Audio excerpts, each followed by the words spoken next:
পৃথিবীতে এমন একটি জায়গা রয়েছে যেখানে দাঁড়ালে আকাশ তোমার পায়ের নিচে থাকবে, শ্বাস নেওয়াটাও কষ্টকর, আর একটা ভুল মানেই ফিরে না আসা। আজকের গল্প পৃথিবীর সবচেয়ে উঁচু পাহাড় মাউন্ট এভারেস্ট নিয়ে।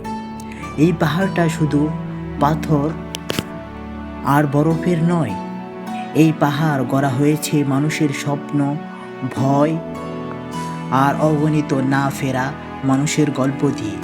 এভারেস্ট দূর থেকে সুন্দর, কিন্তু কাছে গেলে ভয়ঙ্কর। নাম নয়, এক এক দেশের কাছে এক এক নামে পরিচয়। এই পাহাড়ের আসল নাম কিন্তু এভারেস্ট নয়। নেপালে একে বলা হয় সাগর মাথা, অর্থাৎ আকাশের কপাল, আর তিব্বতে বলা হয় চুমলুংমা, অর্থাৎ পৃথিবীর মা। 1800 শতকের মাঝামাঝি সময়ে ব্রিটিশরা ভারত উপমহাদেশে জরিপ চালাচ্ছিল। তখনই তারা প্রথম বুঝতে পারে এই পাহাড়টাই পৃথিবীর সবচেয়ে উঁচু পাহাড়। 1865 সালে এই পাহাড়ের নাম রাখা হয় একজন ব্রিটিশ জরিপদের নামে। স্যার জর্জ এভারেস্টের নামে এই পাহাড়ের নাম করা হয় মাউন্ট এভারেস্ট। পৃথিবীর সবচেয়ে উঁচু জায়গা মাউন্ট এভারেস্টের উচ্চতা 8848.86 মিটার, অর্থাৎ যদি পুরো ঢাকা শহরের উপর এই পাহাড় বসাও তবুও আকাশ ছোঁয়ার মতোই লাগবে। মানুষ কেন মরতে যায় এই পাহাড়ে? কঠিন কথা হলেও সত্য। অনেকে এখানে উঠতে গিয়ে না ফেরার দেশে চলে যায়। তাহলে মানুষ কিসের জন্য এই জায়গায় যায়? কারণ মাউন্ট এভারেস্ট মানে শুধু পাহাড় না, এভারেস্ট মানে নিজের সীমাকে হার মানানো।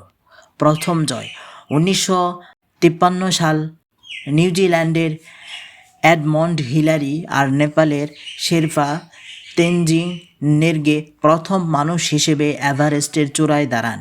সেদিনই প্রমাণ হয় মানুষ চাইলে অসম্ভবকেও ছুঁতে পারে।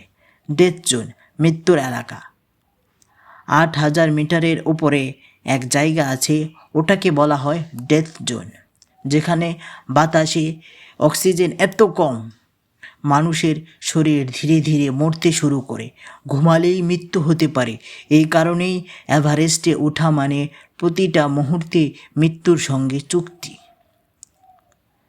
তাপমাত্রা নামতে পারে -40 ডিগ্রির নিচে, হঠাৎ ঝড়, বরফ ধস, ফাটল ইত্যাদি হতে পারে। একটা ছোট ভুলই সব শেষ করে দিতে পারে। যদি ভিডিওটি ভালো লাগে তাহলে লাইক দিন, আর যদি এরকম নিত্য নতুন ভিডিও পেতে চান তাহলে আমাদের চ্যানেলটি সাবস্ক্রাইব করুন।